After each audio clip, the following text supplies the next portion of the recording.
नमस्कार दोस्तों, आप सभी का स्वागत है। बीएसएससी सीजीएल 4 की आहट आपको आज देखने को मिली होगी। पूरे व्हाट्सएप ग्रुप, टेलीग्राम पे आपको बीएसएससी सीजीएल 4 की एक जो है आपको दिखाई पड़ी होगी अधियाचना संबंधी चिट्ठी।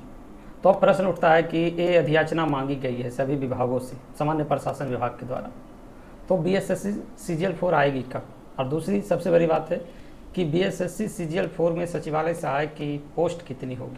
सभी लोगों की डिमांड यही है। अगर वो चाहते हैं चिट्ठी देखना, यही चिट्ठी वायरल हुई, हमें भी कहीं से मिला है किसी ग्रुप से, यही चिट्ठी है। इसमें कह रहा है चतुर्थ स्नातक स्तरीय प्रतियोगिता परीक्षा में सम्मिलित होने वाले ये सभी अपर मुख्य सचिव विभाग से मांगा गया है किसमें कितना सीट है, और भी जो इसके अलावा भी कोई पोस्ट है स्नातक स्तरीय, तो उसके लिए भी मांगा गया है। लेकिन सबसे महत्वपूर्ण पोस्ट है सचिवालय सहायक।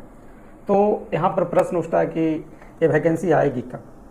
ठीक है, तो यहाँ देखिएगा वैकेंसी, अगर अधियाचना कल यानी दिनांक जो है 05/0/10 और 2023 को अधियाचना के लिए आई है, तो कम से कम अधियाचना उपलब्ध में पूरा सरकार मिशन मोड में लग जाती है, तो कम से कम 1 मंथ लगेगी, यानी अक्टूबर नवंबर, यानी ये वैकेंसी आपकी नवंबर लास्ट या दिसंबर में ही आएगी, प्रबल संभावना। इसको हल्के में ना लीजिए।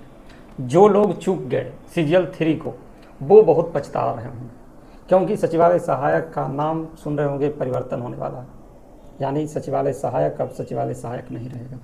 सचिवालय सहायक का नाम सहायक प्रशाखा पदाधिकारी यानी एएसओ कर दिया जाएगा, ऐसा सुनने में को मिल रहा है। और इस पर क्या है कि प्रगति भी देखने को मिल रहा है, लेकिन आपको जल्द ही इसकी न्यूज देखने को मिल सकती है, मतलब एक आशा व्यक्त की जा रही है। अब प्रश्न उठता है कि ये दो बात हो गई कि सीजीएल 4 कब आएगी। तो ये सीजीएल 4 जो है नवंबर दिसंबर में प्रबल संभावना आने की। और जो इस बार चूके, आगे मैं बताऊंगा, जो इस बार चूके सीजीएल 4, वो कभी फिर दोबारा सचिवालय सहायक नहीं बने, मतलब अगला 10 साल तो निश्चित रूप से नहीं बन पाएंगे।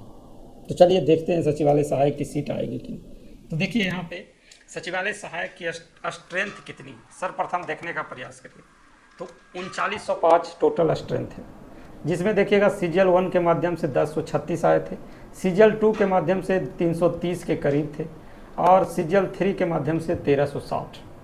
यानी जब इसे आप ऐड करेंगे तो क्या है कि टोटल जो है, यानी अभी जो है दिनांक 1/7/2023 के अनुसार क्या है कि 1496 असिस्टेंट पहले से, 1360 असिस्टेंट जो हैं सीजीएल 3 से आ रहे हैं। यानी टोटल कितने असिस्टेंट हो जाएंगे जब सीजीएल 3 वाले ज्वाइन कर लेंगे? तो 2856। लेकिन क्या है कि टोटल जो सीट है, स्ट्रेंथ है 3905, उसका 25% यूडीसी का प्रमोशन से भरा जाए। यानी 25% कितना सीट होता है? 976 सीट होता है। ठीक है, 976। तो जब 976 देखेंगे तो यहाँ पर देखने को मिलेगा कि डायरेक्ट बहाली से कितने सीट हैं? तो 2929 सीट ही डायरेक्ट बहाली से, जबकि सीजीएल 3 आ जाएंगे तो ये सीट कितना हो जाएगा? 2856। लेकिन क्या है कि 1/7/2023 का ही डेटा है, तो 1/7/2023 का है, तो क्या है कि इसमें से कम 50+ लोग क्या होंगे? रिटायरमेंट भी ले लिए होंगे।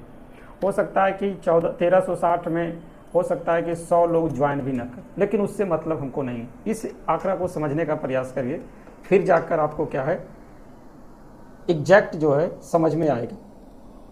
ठीक है, एग्जैक्ट जो है आपको समझ में आएगा। क्लियर?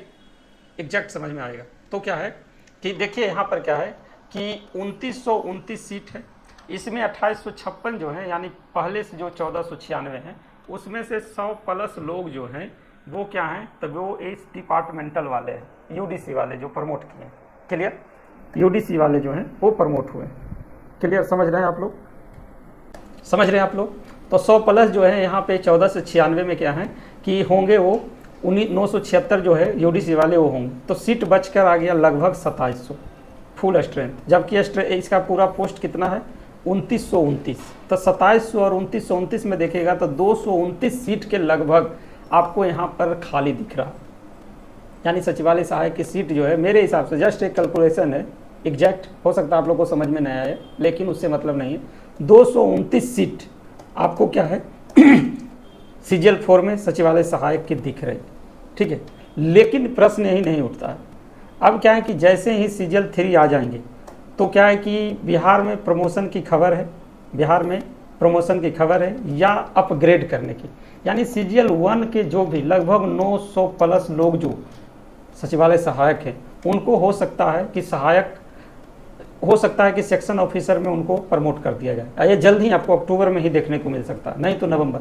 यानी वैकेंसी जो है आने के पहले अगर वो सेक्शन ऑफिसर बनाए जाते हैं तो क्या होगा, यहाँ 600 प्लस सीट क्या है खाली होंगे। और जब ये 600 प्लस सीट को आप देखेंगे तो यहाँ पर 929 आ रहे हैं, 229 है और 600 है।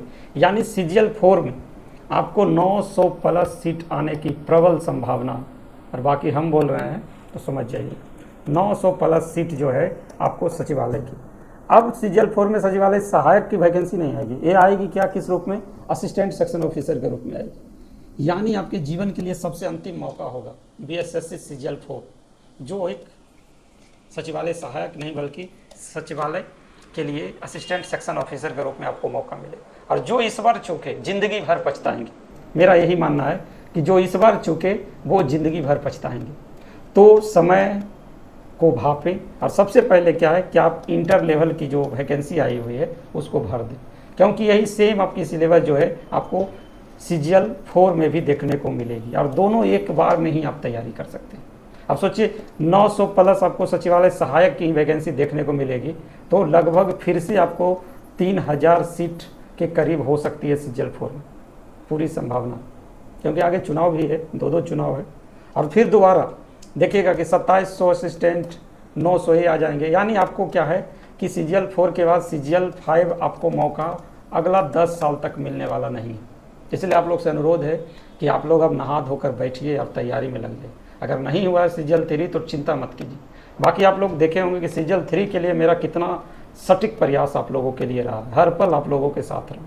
तो मैं सीजीएल 4 के लिए आप लोगों के साथ हर पल और इंटरमीडिएट के लिए हर पल मौजूद रहूँगा। तो आशा करते हैं कि आप लोग समझ रहे होंगे कि सीजीएल 4 के बारे में अपडेट, और इससे ज़्यादा परफेक्ट अपडेट आपको कोई देने वाला यूट्यूब पर कम से कम नहीं मिलेगा। चलिए मिलते हैं फिर, धन्यवाद।